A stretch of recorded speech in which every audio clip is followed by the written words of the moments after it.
galera, beleza?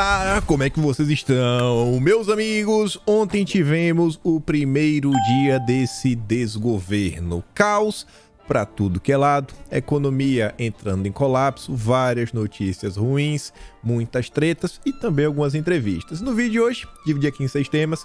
Quero começar falando sobre fake news, alguns boatos que rolaram no dia de ontem, inclusive no que diz respeito à quebra de sigilo de Bolsonaro, né? O cartão dele aí que andou circulando na internet e que parece que não é bem assim.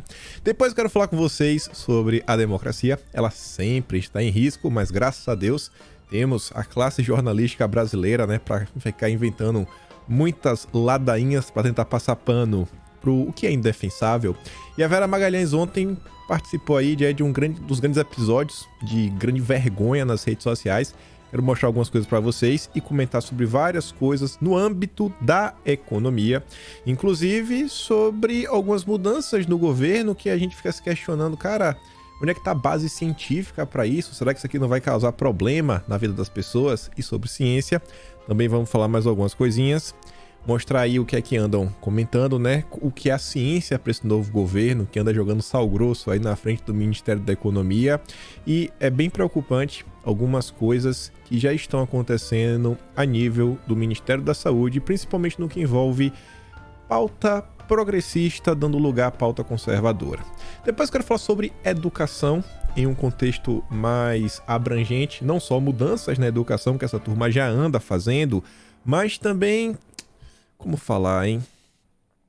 Como explicar tudo isso? Além dessa questão da educação, alguns pontos que eu acho que tem que levar a informação à frente. Vocês vão entender quando chegar lá. Depois eu coloquei aquela mão punindo, mas ao mesmo tempo eu acho que eu devia ter colocado alguma coisa mais ligado à pauta internacional. Infelizmente, a Marina Silva ontem falou que a regulamentação do mercado de carbono vai acontecer e já vai estar inclusa na reforma tributária, ou seja, dias bem complicados estão vindo por aí. E esse tema também tem total ligação com o último. Eu quero falar com vocês um pouquinho sobre punição. Na verdade, esse tema já tem sobre isso também, a turma do Estadão falando que tem que surgir uma nova oposição, não essa autoritária. Essa autoritária que tá aí tem que ficar bem caladinha. Enfim, muita coisa pra gente comentar, não sei se vai dar pra comentar sobre tudo, mas vamos começar e vejam só. Essa daqui... Até eu fiquei de boca aberta. Acho que assim como vocês, né? Todos nós caímos no conto do vigário. Boato. É boato, gente. É boato mesmo. Picanha grátis está sendo distribuída no CRAS pelo governo Lula. Isso é um boato.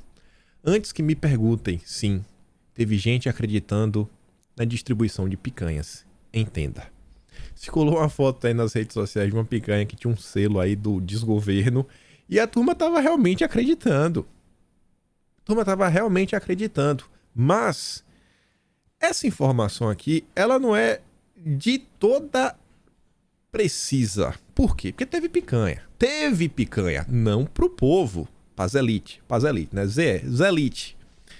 Picanha no cardápio dos servidores do Palácio do Planalto. O primeiro dia do desgoverno Dilma trouxe a picanha de volta ao cardápio, ao menos dos servidores do Palácio do Planalto. Então, enquanto o povo trabalha, paga um monte de imposto, as elites, olha, ó, churrasquinho, ó, picanha, coração, linguicinha de frango suína, fraldinha e ainda asinha de frango. Isso no cardápio da Presidência da República. Realmente cumprindo a promessa de campanha. Olha a picanha. A picanha voltou, só não voltou no prato do povo. Mas vamos continuar. Outra coisa que a esquerda ontem divulgou adoidado, achando que tinham achado basicamente o Santo Graal. Cartão de vacinação de Bolsonaro. Aí vieram com os prints e isso, aquilo, outro, vejam só. E aí, olha só. Além do próprio boatos, falando que é um boato, sigilo de 100 anos de Bolsonaro do cartão foi quebrado e revelado. Isso é um boato, não é verdade. Além do suposto cartão ter informações incongruentes, CGU ainda não levantou sigilo sobre a imunização de Bolsonaro. Entenda. E, ao invés de pegar essa matéria, um rapaz de esquerda, não sei se ele é realmente de esquerda para valer, mas é anti-bolsonarista, o Marcelo Oliveira, é um cara da área de TI, ele fez uma thread onde ele aponta alguns pontos que levam a crer que essa história do cartão é pura ladainha, encenação e lacração de rede social. Sobre a suposta carteira vazada, de Bolsonaro, o cartão. Consultei no Open Data SUS usando a CNES e data de nascimento informadas. É bem improvável aplicada na UBS Parque Peruche, Zona Norte de São Paulo, porque você vê, tá como preto, estrangeiro, etc. Os dados que estão colocados meio que não condizem. Bolsonaro é estrangeiro, vai ser brasileiro, fora a cor de pele. Além disso, esse mesmo paciente constam 2 doses de outra marca em outro lugar nada a ver, Duque de Caxias, Rio de Janeiro, marcado como Entered in Error, aplicadas em 13 de agosto de 2022 e 14 de outubro de 2022, finalzinho do ano passado. Mais curioso é que essas foram invalidadas no dia 28/12. E ele vai deixando ali todos os dados. Um problema é que esse sistema não foi feito para ser seguro. Na teoria, qualquer agente de saúde pode colocar uma entrada lá, tanto que havia venda ilegal disso. E também consultar pelo CPF. Além disso, com contatos, pode simplesmente conseguir tomar sem ir para o sistema. Ou seja, não é informação nova. E qualquer agente com CPF do Bolsonaro iria ter conseguido ver isso sem qualquer sigilo. O único jeito de provar se Bolsonaro tomou ou não, talvez, seja por meios biológicos. Quanto mais penso, mais acho que essa coisa de sigilo do cartão é só para algum jogo político. Resumindo, tomemos uma dose de reforço de ceticismo e deixa de acreditar nessa ladainha da turma da esquerda. Nem a esquerda está passando pano para si mesma. E aí veja, ontem eu choquei, colocava aqui essa imagem mostrando toda a transição, toda essa mudança de paradigma.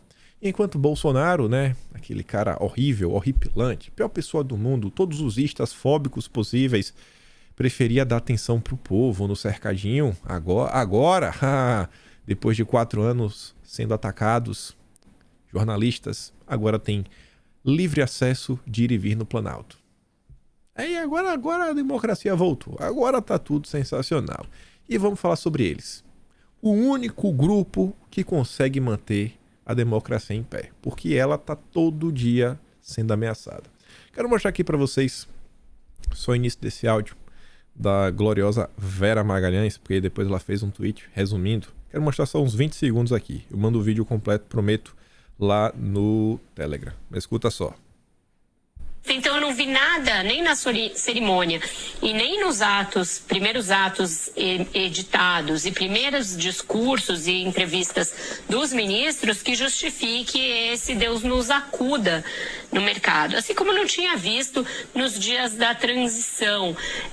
Então...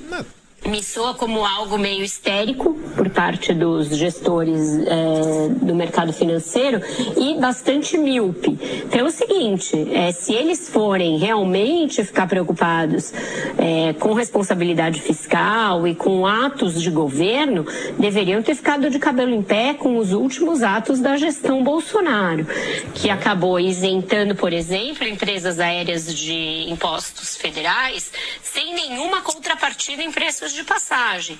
Isso vai custar aí 2 bilhões em 4 anos, 2 bilhões e 200, sem que a gente saiba direito qual é o ganho dessa isenção para o consumidor e para o pagador de impostos, o tal do pagador de impostos. Eu vou continuar. Ela continua falando ladainha. Você vê que ela não consegue defender, ela tem que atacar Bolsonaro. Vamos ver quanto tempo essa turma vai ficar atacando Bolsonaro. Eu, se tivesse que apostar hoje, sem brincadeira nenhuma, eu acho que os próximos 4 anos, o principal assunto da imprensa vai ser Bolsonaro. E a necessidade de continuar atacando Bolsonaro para evitar que ele volte. Ou então que alguém, vai que Bolsonaro não queira, mas ele queira indicar alguém do time dele. Então, o grande problema no Brasil segue sendo Bolsonaro. Preso, solto no Brasil, nos Estados Unidos, querendo ou não ser presidente, ele continua sendo problema, o principal assunto, e a Vera Magalhães está empenhada em relembrar tudo isso daí. Mas vamos lá.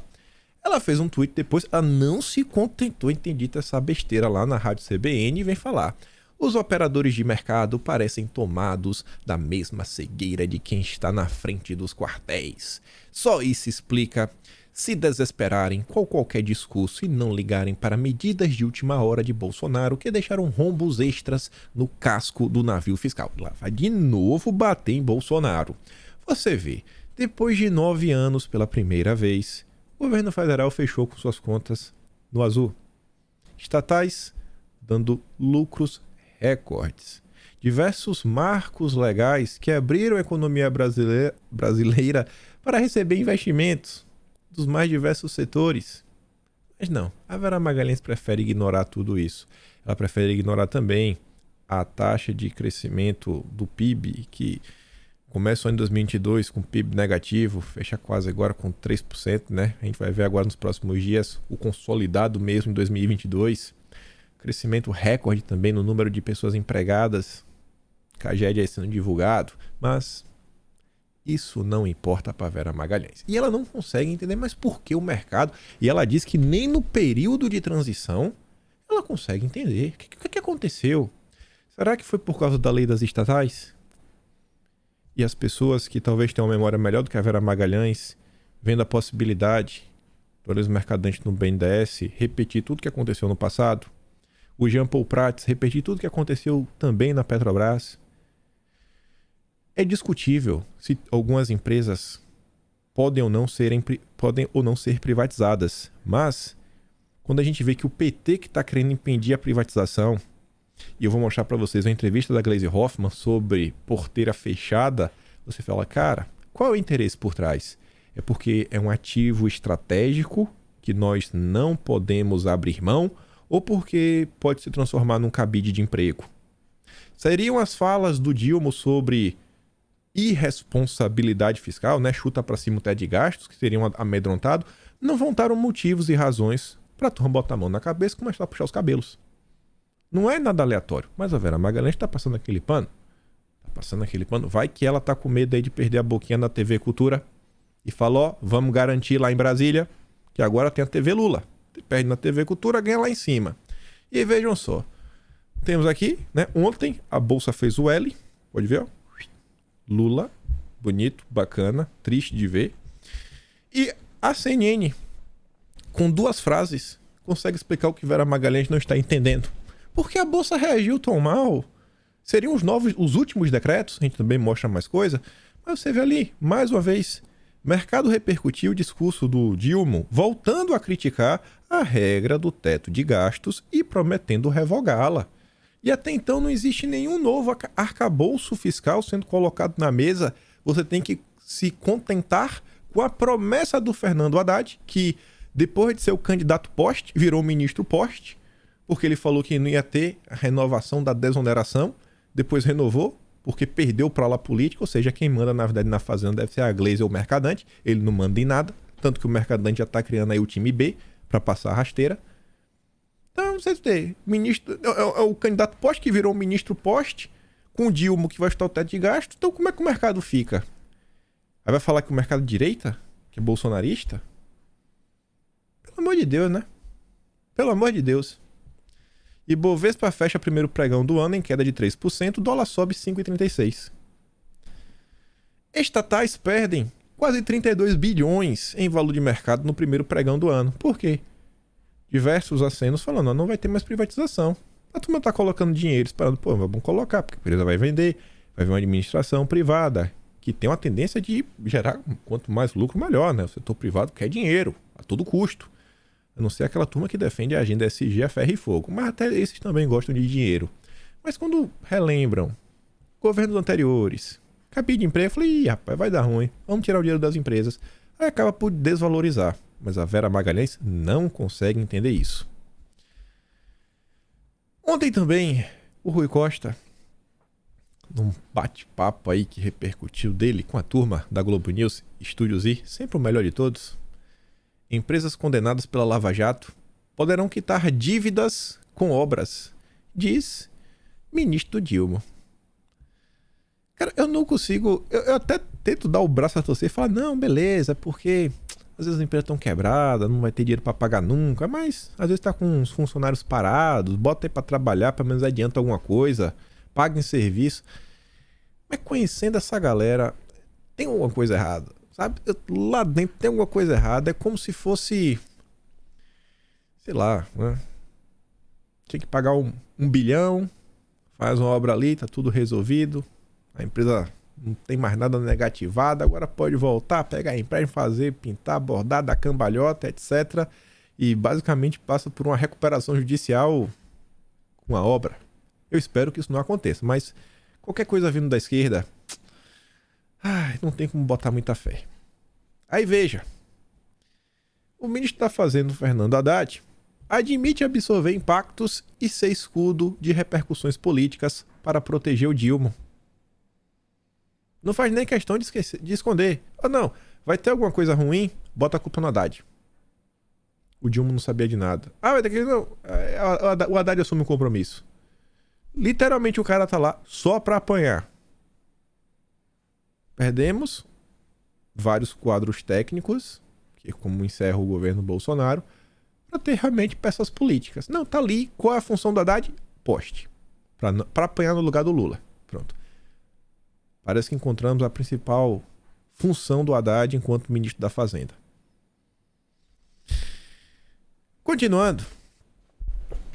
Isso daqui me preocupa, porque lá na frente, quando a gente começar a falar da Marina e a Agenda Verde, você vê que entidades do setor sucroenergético, que é a turma aí que produz álcool, né, o etanol, a única, que é a União da Indústria de Cana-de-Açúcar e Bioenergia, e FNS, Fórum Nacional Sucroenergético, consideram um atentado econômico, ambiental, social e jurídico a manutenção da isenção de tributos federais sobre a gasolina. Porque, com isso daí, né, você acaba vendendo menos álcool. Mas, gente, olha só. Como é que você fala que é um atentado ambiental, preços mais baixos? Sabe qual é a justificativa? Como o preço é mais barato, as pessoas consomem mais. Se a gasolina está mais barata, as pessoas usam mais, passeiam mais, curtem mais a vida, e é um problema para o meio ambiente. Por quê? Porque está emitindo aí muito carbono na atmosfera. E o mercado de carbono não está regulamentado, né? Porque se tivesse regulamentado, aí estava tudo de boa, desde que você pagasse a sua cota. As críticas que estão começando a aparecer, essa narrativa ela está crescendo demais. Demais. A gente aqui no canal que acompanha essa agenda desde 2021, pelo menos, ali de janeiro de 2021, o crescimento que essas narrativas elas estão tomando e as ações reais que já estão acontecendo a nível Brasil e a nível internacional, inclusive a nível internacional que tem repercussão no Brasil, a coisa está ficando assustadora. Acho que esse ano agora, de 2023, se a classe política, os nossos legisladores, não entenderem o que é que está diante deles e tomarem ações reais para tentar barrar algumas coisas, a população pode ir se preparando para começar a coçar mais o bolso para pagar, né, alguns novos tipos de impostos, taxas, encargos, para salvar o planeta. Tudo em nome de salvar o planeta. Mas vamos continuar. Ficaram nesse lenga-lenga. Se eu não aumentar, se eu não renovar, né, a adesão do governo, da desoneração, não vai. Deixaram para resolver isso no último dia. Aí diversos postos, né, distribuidores, já devem ter repassado uma coisa ou outra sem a desoneração. Então, saiu com preço mais caro. E a gasolina ao redor do Brasil chegou a bater R$ 8,40. A troco de quê? Só para não dizer que foi Bolsonaro? Sempre quem se dá mal no fim é o povo. É o povo. O importante é o embate ideológico para eles, que falam que não. Pragmatismo. Vamos governar para todos. Agora, isso chama atenção por um ponto. Agora, o que me deixa assim também, rapaz, olha só, eu acho sim que é complicado. Eu sou a favor do povo pagar mais barato no combustível. Mas vendo alguns posicionamentos da turminha da picanha, você vê aqui, deputado federal pelo PT. Estou vendo absurdo sendo relatado por brasileiros de várias partes do Brasil sobre aumento injustificado no preço da gasolina. um desrespeito com o consumidor, já que Lula prorrogou a desoneração, denunciou o PROCON. Vá na justiça, vá atrás. Bom, realmente, acho que se o dono do posto ele não comprou mais caro, né, devido aí a essa demora da prorrogação, realmente é de se questionar. Mas quando eu vejo essa, e também vejo essa aqui do Flávio Dino, né? Dino determina que aumento dos combustíveis sejam imediatamente verificados. Chega assim meio que certo receio, né? Rapaz, qualquer coisinha é na justiça para resolver, na canetada democrática. Bom, vamos ver, né? Espera aí que o pessoal realmente, primeiramente, verifique para entender porque alguns postos estão vendendo a gasolina mais cara. Mas volto a falar, se essa turminha não tivesse a fim de lacrar, de querer aparecer o bambambam, e apenas falasse, não, Bolsonaro pode prorrogar, estava tudo resolvido. Todo esse caos tem um único culpado, eles, os picanheiros. Só e somente só. Continuando aqui, saiu essa matéria ainda no passado, estava protelando um pouco para comentar, e sei que alguma hora isso ia chegar a fazer um pouco mais de sentido. Vejam só. Lua de mel entre Alckmin, Haddad e Simone Tebet tem prazo de validade. E qual prazo? Segundo a matéria, junho. Tem prazo de validade, junho. Por quê? É quando sai a primeira pesquisa presidencial já para 2026. E calma lá. A Simone Tebet, ela cria um ministério grande. Para quê? Para ter entregas, recursos, né? Fazer o nome dela girar. O Alckmin queria ser um co-presidente, ver se herdava, né? Os holofotes. Não, já senta lá, Cláudia. Perdeu o direito aí de escolher que vai ficar na frente do BNDES, que deveria estar ligado ao ministério dele. Ou seja, perdeu todos os poderes, ficou esvaziado e sentou lá no cantinho.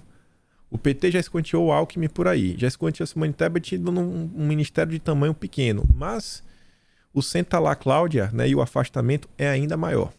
A gente vai chegar lá. Guarda isso daí. Só para falar mais um pouco do Haddad. Posse de Haddad tem todes, linguagem neutra, e presença de sindicalistas e MST. Mas a Vera Magalhães não consegue entender por que o mercado está reagindo tão mal. Seriam essas as prioridades que a população brasileira, a economia brasileira, os setores que produzem elencam assim, né, como prioritária? Não, vamos aqui, sindicalista, MST, linguagem. Esse aqui é o ponto de partida. Essa é a grande preocupação. Para o Ministério da Fazenda, se não fosse dos Direitos Humanos, eu entendia, né? Sei lá, uma coisa, mas da Fazenda. O tão falado Ministério da Fazenda, o ministério um dos mais importantes. Tá complicado. A posse do Haddad teve diversos elementos que mostram o simbolismo da nova administração petista. Sai a tecnicidade, entra a politicagem. E aí vamos falar também, né, de outro aspecto que entra. A ciência. Uma ciência meio controversa. A começar por quê? Eles falam tanto de ciência. Você vê, Bolsonaro, tivemos mudanças de ministros. Teve Mandetta, teve o Queiroga, teve o tropeço da família Adams, que eu não lembro o nome dele agora. Não lembro mesmo, né? Rapaz, o tropeço da família Adams, o cara foi lá. E teve também o Pazuello. Eu não lembro o que o Pazuello tem a mais de formação, mas os outros três são médicos. Então, para o Ministério da Saúde, você colocar um médico, eu acho que tem total ligação. Mas a turminha da ciência escolheu uma socióloga. Não, mas beleza, é socióloga, mas tem muitos anos aí na frente da Fiocruz, tem experiência na área, né, de saúde pública. Não, beleza, mas tá lá. Nízia toma posse como ministra e critica negação da ciência na gestão Bolsonaro. Só que ela negou mais do que isso. Nízia criticou o governo Bolsonaro e ressaltou a importância, olha só, de trabalhar ciência e religião de outra forma. Quando fala que tem que trabalhar... fala assim, Brasil, vou delimitar bem. Quando tá no Brasil, um país majoritariamente cristão, e você diz que tem que ser professor de ciência, é porque não tem espaço para o cristianismo. É isso, no final do dia, meio que é isso. Quando você tem a grande parte da população, você tá meio incomodado com aquilo ali. Mas tudo bem. Ela citou o educador Paulo Freire em seu discurso. Aí a turma foi a loucura, que foi criticado por membros do governo Bolsonaro. Também citou o desmonte na saúde que a equipe de transição conseguiu mapear. Abre aspas. Durante o governo que ontem se encerrou e nos trouxe período de obscurantismo na negação da ciência, cultura, dos valores que não gosto nem de denominar como civilizatórios. Quais seriam esses valores, né? Quais seriam? E a resposta está mais abaixo. Ela continuou. Na tradição da pedagogia, Paulo Freire, que gosto de chamar de valores antecipatórios, quero chamar a atenção da importância de trabalhar de uma outra forma a relação de religião e ciência, religião e sociedade. Ou seja, na ciência e na sociedade, a religião, tá de fora. Na verdade é o cristianismo. A ministra disse ainda que, em até 15 dias, terá um panorama de quais normas serão revogadas. Ela citou alguns exemplos, como toda a parte de saúde mental, normas que ofendam a ciência, direitos humanos e direitos reprodutivos. Meu corpo, minhas regras. Você está entendendo onde ela quer chegar com valores civilizatórios que ela nem gosta de nominar? Porque para eles é um retrocesso. Isso vai de encontro ao empoderamento. Essa visão moral, né, oriunda do cristianismo, isso não tem espaço na agenda progressista. Vocês lembram da promessa de campanha? Vocês lembram? Meu Deus, quase um beato. Um homem de Jesus. E olha só. Em 15 dias, com certeza teremos, né, notícias que serão pesadelos. Pesadelos. E eu me pergunto, porque teve aí, né, no Brasil diversos cristãos que acabaram votando nessa turma. Muita gente que acreditou que não. Essa conversa da direita que vai fazer isso, vai fazer aquilo outro, mas ele falou que não vai, gente. Vamos acreditar nele. Olha aí agora. Tá nas entrelinhas. Religião, ciência, religião, sociedade, direitos reprodutivos. Tá entendendo bem, né? Aí a turma que fala tanto em ciência, sindicalistas jogam sal grosso na economia. Tirar o espírito do Bolsonaro. Muita ciência. É ciência atrás de ciência. Né? Tá vendo como é? Quando eles reclamam de religião, é cristianismo. É simples assim. É porque eles não querem nomear. Continuando. Vejam só. Ciência. Muita ciência. E você vê que essa medida ela não está sozinha. Novo governo decidiu acabar com a FUNASA, Fundação Nacional da Saúde. A fundação era vinculada ao Ministério da Saúde e buscava promover a inclusão social com ações de saneamento para prevenir doenças. A apuração é do analista da CNN. Né? Tem uma limpeza, né? Você tá limpinho para evitar doença, etc. Tudo mais. Você já pensou se Bolsonaro tivesse acabado com a FUNASA? Tu já pensou o caos que não estaríamos? Mas aguenta lá um pouquinho. Aguenta lá. Que falando em saneamento, agora entrando pro saneamento básico, que tem tudo a ver, né? Você ter água, esgoto, etc. Se manter limpinho. Veja isso aqui também. Quantas vezes a direita não falou sobre isso durante o pleito? Será que é por isso também que o mercado está reagindo tão mal? A Agência Nacional... Atos do Dilma sobre saneamento geram incerteza e deixam o setor apreensivo. Uma série de atos entre medida provisória e decretos assinado pelo Dilma gerou diversas dúvidas e apreensão no setor de saneamento nesta segunda-feira. Os textos vinculam a Agência Nacional de Águas e Saneamento, a ANA, a 2 ministérios, além de haver um decreto que contraria a legislação vigente sobre o papel do órgão de editar normas de referência para o segmento de água, esgoto e resíduos. A raiva deles é porque esse órgão, com certeza, deve estar já com o presidente e tudo fechado bonitinho, porque é meio que uma agência reguladora, não tem indicação agora. Logo, como eles não podem mudar o compliance, Então vamos tentar dilapidar e tirar poder da ANA. Nos bastidores, fontes classificam os textos como uma lambança que precisará ser revisada pelo governo porque gera desde já insegurança jurídica ao mercado. Um dos principais pontos de incerteza foi gerado pela medida provisória 1154 de reformulação de ministérios e pelo decreto de estrutura do Ministério das Cidades. O texto da MP altera o artigo 3 da Lei de Criação da ANA. Lembrando que o Ministério das Cidades, a equipe de transição das cidades, contava com a presença do Boulos e de outra turma, e eles já haviam feito vários indicativos e acenos que iriam mexer no marco do saneamento.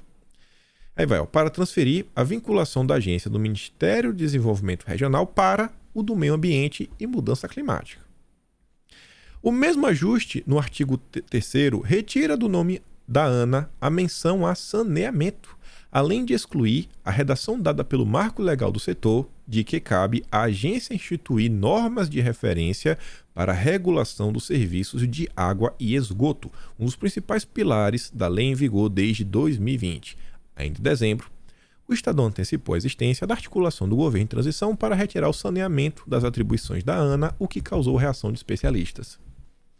Além disso, outros artigos da Lei de Criação da ANA não foram modificados para retirar a menção a saneamento do nome do órgão, nem mesmo a ementa da legislação. Fontes ouvidas pela reportagem destacam que o decreto não pode se sobrepor à lei e que, portanto, a ANA mantém as competências de edição de normas de referência para o saneamento.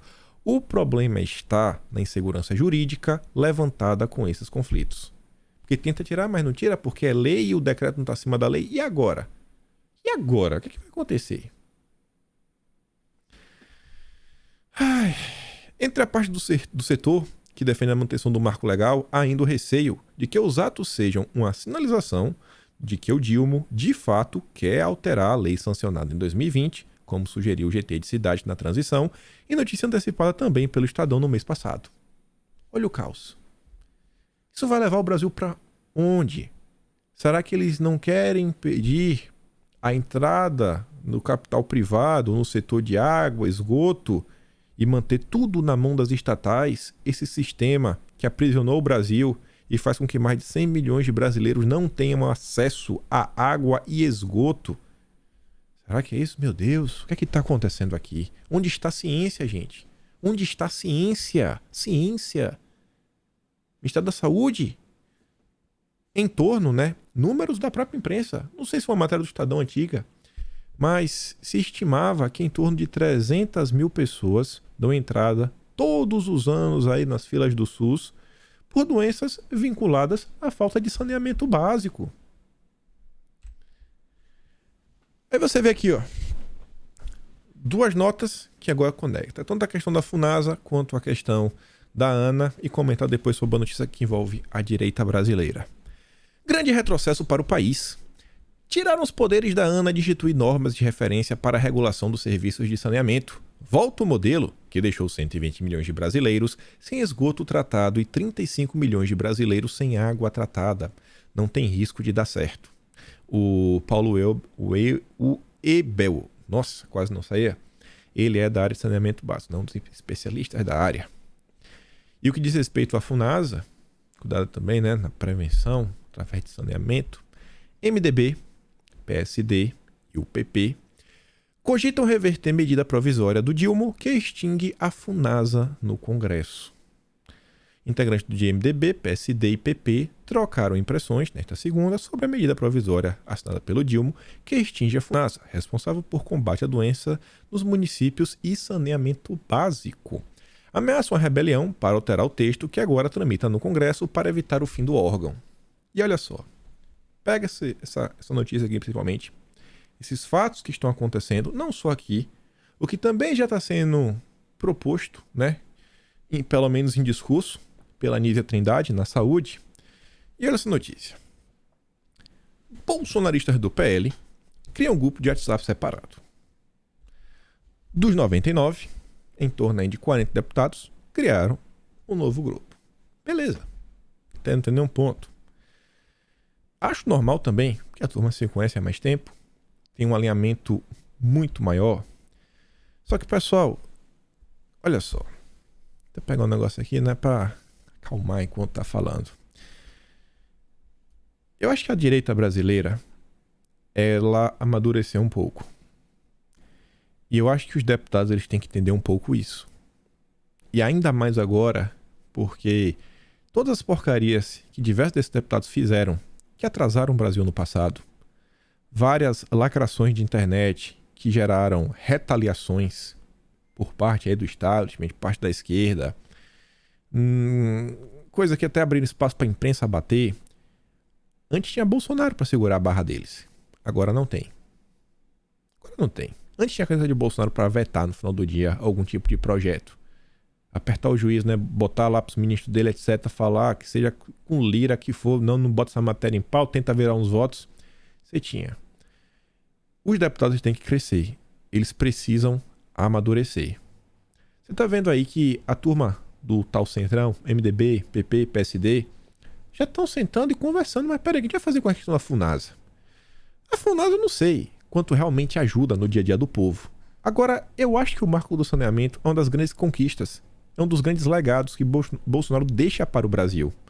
E eu acho que desde já cabe aos deputados já começar a pensar em tudo que está diante deles, que pode ser feito para garantir que o cidadão de bem, o brasileiro, ele vai ter direito a ter água e esgoto. É o MP, tá, mas e aí? Vai pra frente. Sabe como obstruir? Na verdade, antes disso, tá criando um grupo separado. Tá criando um grupo separado porque não tá conseguindo mais conversar. Tem 59. Tem 59 que eles não conseguem mais conversar. Espero que não, espero que tenha gente, porque deve ser um pessoal com uma maior afinidade. Mas quando eu vejo notícia como essa, notícia que a turma quer lançar um candidato próprio para a presença da Câmara, só gerar complicação, enquanto a pai tá falando, pô, gente, temos que cumprir com alguns acordos que foram feitos. E na política, né, quando você faz um acordo, você tem que entender. Então, eu vejo isso daqui, eu vejo também alguns comportamentos em rede social, eu fico me perguntando o que esses deputados acham que estão fazendo, para que eles foram eleitos. Eu vi uma coisa na rede social, falar bem genérico, para até dificultar que descubram de quem eu tô falando, para não parecer que eu tô que coisa. Mas assim, um representante eleito, pode ser homem ou mulher, um representante eleito, ele foi amplamente criticado aí nos últimos dias por uma questão aí, amplamente criticado, e ele respondeu que foi mal, e vou tentar me adaptar, mas eu sou assim. Eu falei, pô, cara, não, bicho. Não é assim, não. É o que nascer assim, você sempre assim. É Gabriela, é a síndrome de Gabriela. Tá errado. Tá todo errado.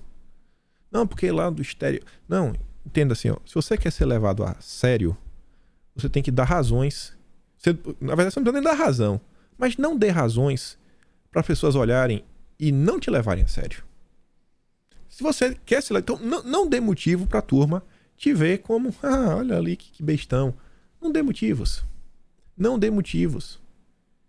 Se você, não sei o que, mas pelo menos eu sou melhor que o... Não dá pra ter esse pensamento, eu sou melhor do que o cara do PSOL, porque eu voto contra projeto XYZ. Não, a direita, eu acho que a turma da direita tem que parar com isso.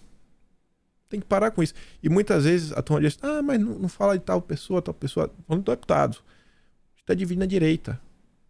Ao falar sobre isso daí, diversas coisas, acaba por proteger diversos tipos de comportamento. E no final do dia, pessoal, se você está se colocando para representar a população enquanto político, cara, você tem que realmente ser crítica, você tem que aceitar qualquer tipo de crítica. Não é para ser fácil. Se fosse fácil, qualquer um era. Muitas vezes são centenas de milhares de votos depositados naquela pessoa. Assim, falou, cara, eu tô te dando. Você tá falando que vai, então eu vou lhe dar a minha esperança. O meu voto eu posso dar Diante de tantas opções, eu só posso escolher um. E eu tô dando pra você, pra me representar. As nossas pautas, as nossas lutas. Então, vai e faça. Eu já conversei com algumas pessoas. Não converso com fulano. Assim, não dá pra mim. Fala, bicho, tu tá fazendo o que no legislativo, irmão? Se tu não vai conseguir sentar e bater um papo aí que seja com MDB, PP, PSD, etc. Tu tá fazendo o que no executivo, no legislativo? Tu tá fazendo o que na política? Não faz sentido, gente. Política é maioria. Formar grupo. Então, assim, eu espero de coração que essa turma amadureça. Amadureça. Uma parte continua sendo deputado, outra parte aí só vai ser empossado a partir do dia 1º de fevereiro. Mas tem que acordar. Não tem mais Bolsonaro para proteger essa turma inteira. Esse foi um dos grandes problemas. Era Bolsonaro basicamente sozinho. Todas as decisões caíram nas costas dele. Vai lá, Bolsonaro, salva o Brasil. Ah, Bolsonaro... Gente, perceba, todas as pautas legislativas caíam nas costas de Bolsonaro. O que é que a gente podia apontar e falar, cara, vai lá e resolve. Não, tudo era negociação lá em cima. Tudo partia executivo com aquilo ali, aquilo outro, vai lá. Era Bolsonaro para resolver. Temos que mudar. Se a gente quer realmente ver uma mudança na direita, uma mudança de paradigma, onde a direita consegue emplacar as suas demandas, consegue trazer algumas vitórias, os deputados estaduais, federais, eles têm que começar a... Cara, beleza, vamos entender como é que o jogo funciona?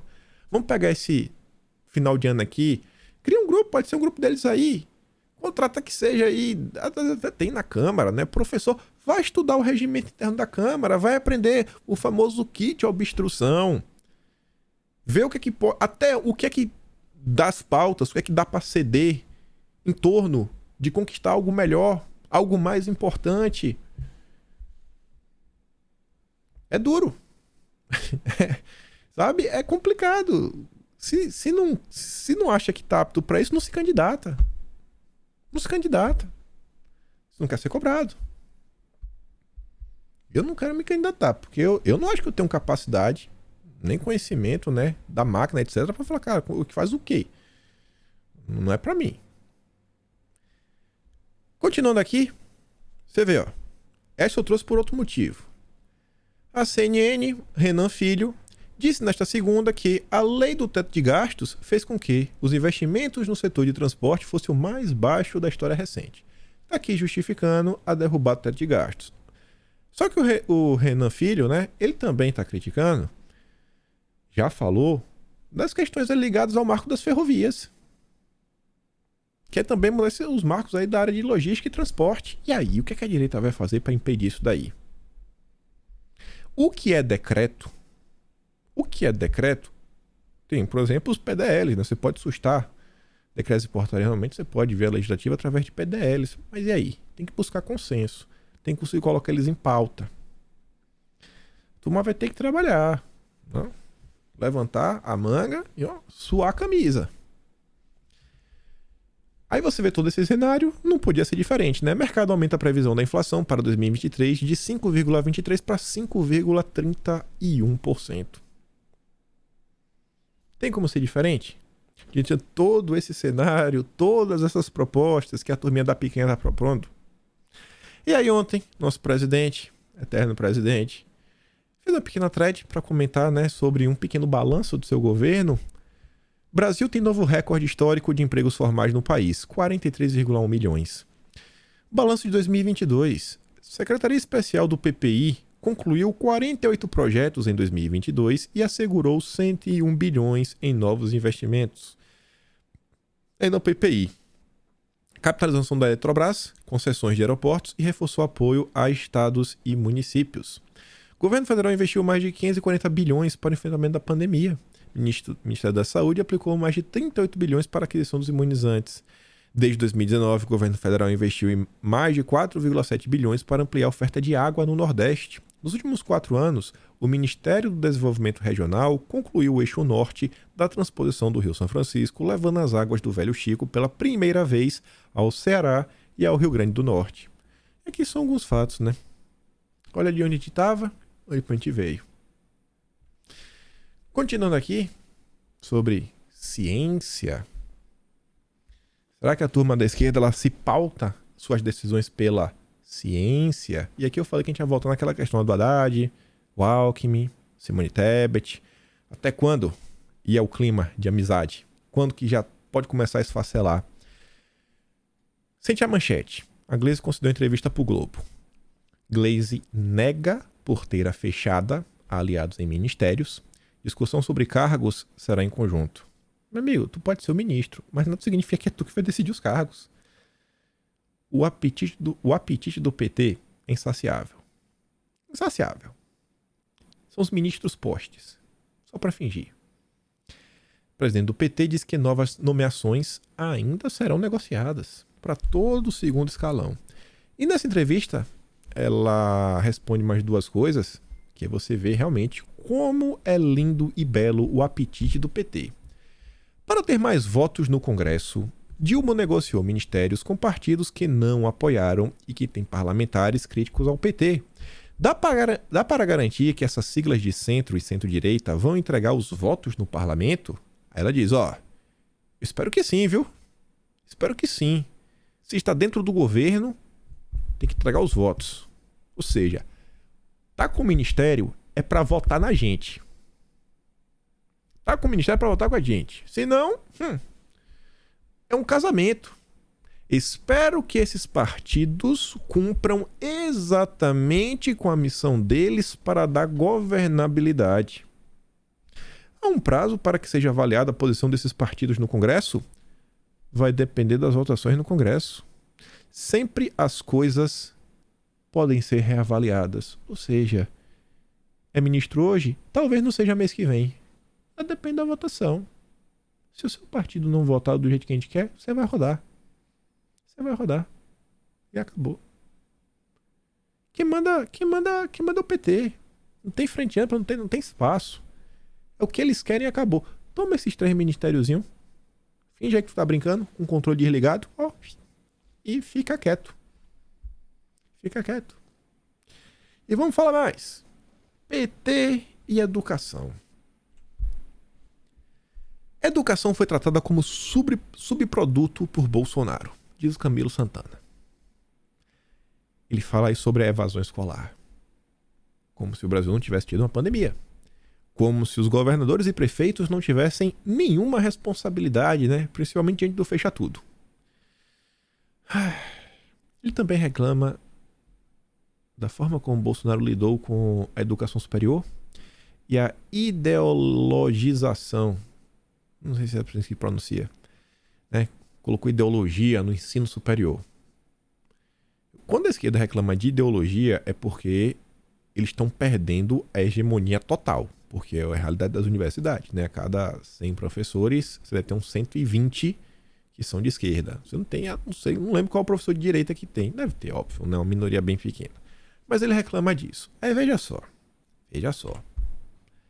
A turma que fala sobre retrocesso na educação, que Bolsonaro destruiu a educação, eles revogaram o decreto de Bolsonaro que incentivava escolas especializadas para alunos com deficiência. Essa postagem aqui, esse print, eu peguei uma pessoa da esquerda que estava reclamando dos picanheiros, falando assim, cara, vocês não estão em sala de aula para entender as dificuldades que algumas pessoas possuem e que são dificuldades diferentes das pessoas normais. Se você realmente quer incluir essas pessoas na sociedade, fazer elas aprenderem, elas vão precisar de um ensino diferenciado. Só que em nome da inclusão, não, essa turma tem que estar todo mundo junto, você às vezes nega o direito dessa pessoa realmente aprender. A proposta do ex-capitão contrariava o princípio da inclusão desses alunos em escolas regulares e era criticada por especialistas. Só quem é pai, tem um filho especial, sabe qual é o problema. Mas essa é a turma que liga para a educação. Aí tem essa. Vitor Godoy, nosso ex-ministro da Educação, coloca aqui, né, um antes e depois. Futuro ministro da Educação, não ele, Camilo Santana, diz que irá focar na alfabetização. Olha só, vamos focar na alfabetização. Qual foi uma das primeiras medidas tomadas? Novo governo acaba no primeiro dia com a Secretaria de Alfabetização. Como é que você quer dar prioridade numa coisa e você destrói a secretaria que lida com aquela coisa? O único governo da história do Brasil que realmente se empenhou em alfabetizar com ações reais foi o governo Bolsonaro. Pela primeira vez na história do Brasil foi criada uma Secretaria de Alfabetização. Prioridade máxima. Quem que ganha com isso? Quem é que ganha com crianças que não sabem ler, escrever, interpretar um texto corretamente? Quem que ganha com isso? Para quem prometeu priorizar a alfabetização, o governo Lula já começa com erros graves. A CEALF trouxe ganhos comprovados e científicos para a alfabetização. Com essa ação, todo o trabalho de 4 anos pode ser perdido. O discurso tem que vir acompanhado da prática. E, gente, eles podiam lotear só de petista. Mas pra que acabar com a secretaria? Pra quê? Isso aqui é só um dado que envolve educação para mostrar que o problema não está limitado ao Brasil. Aqui o Elon Musk comentando num post.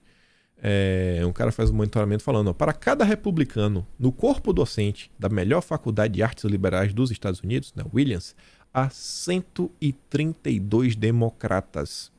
A proporção do corpo docente em outras escolas, entre as 5 primeiras, varia de 34:1 até 136:1 em favor dos democratas. Imagina, a cada 34 professores tem um de direita.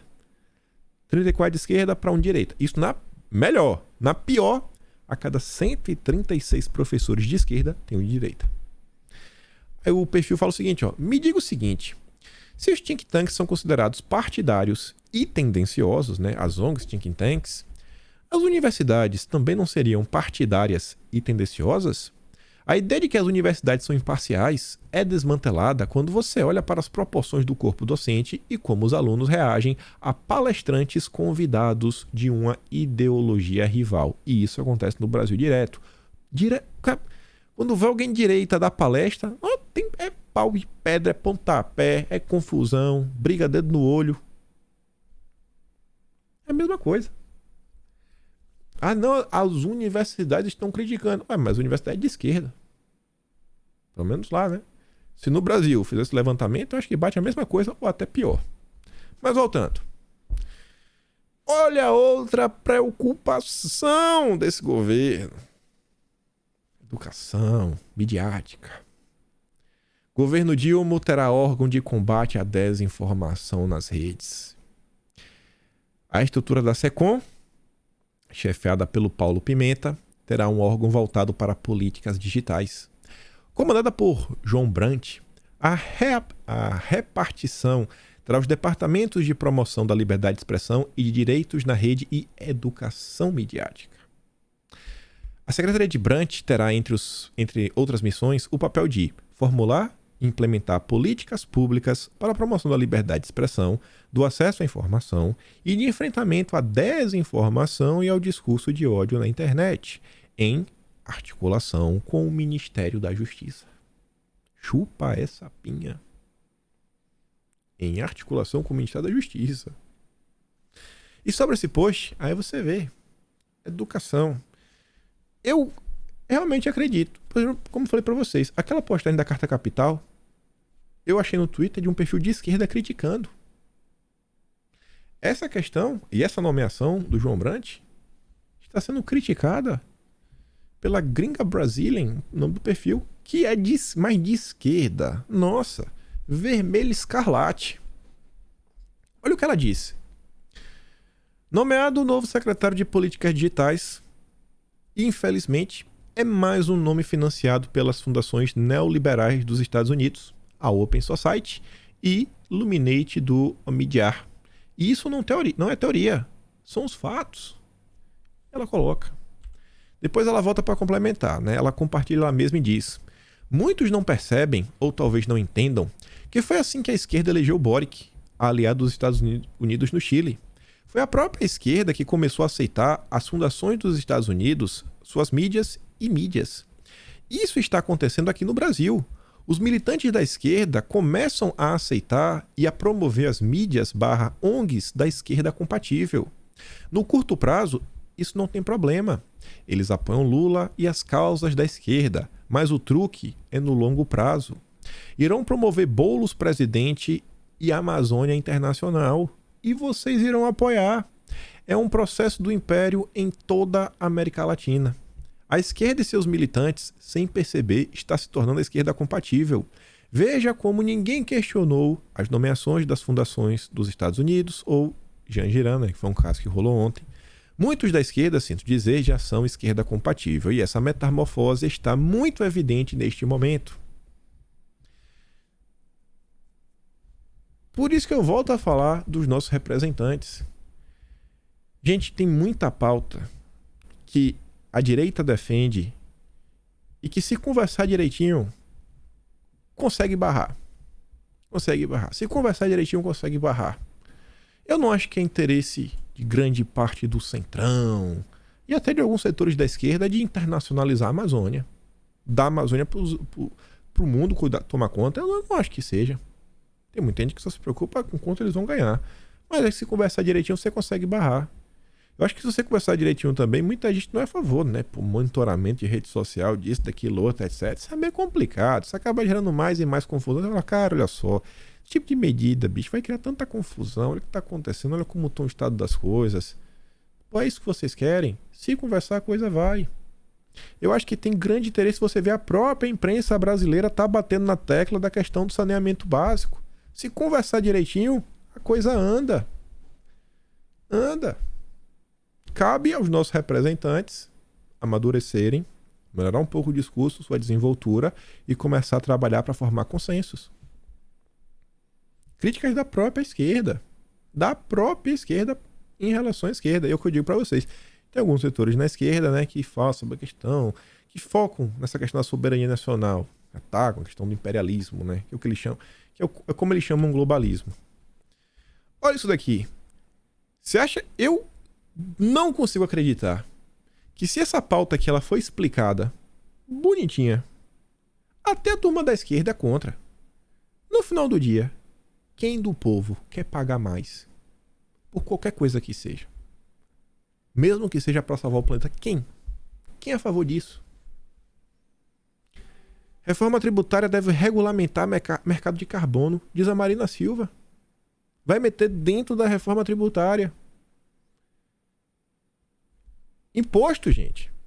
Reforma tributária. Imposto.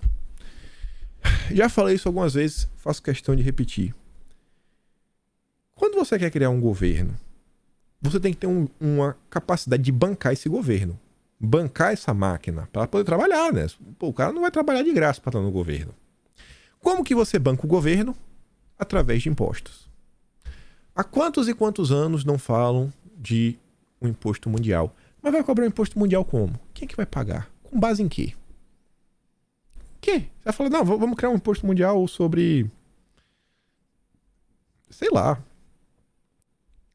Não consigo pensar alguma coisa assim que tenha sobre terra, sobre carro. Mas não faz sentido. Terra é uma terra do Brasil, bicho. Como é que tu vai cobrar um imposto na terra do brasileiro? Hã? Por que alguém iria aceitar isso? Só que aí veio a mente da esquerda, e eles pensaram o seguinte, rapaz, e o clima, hein? O clima é o planeta inteiro, né? Porque são as emissões.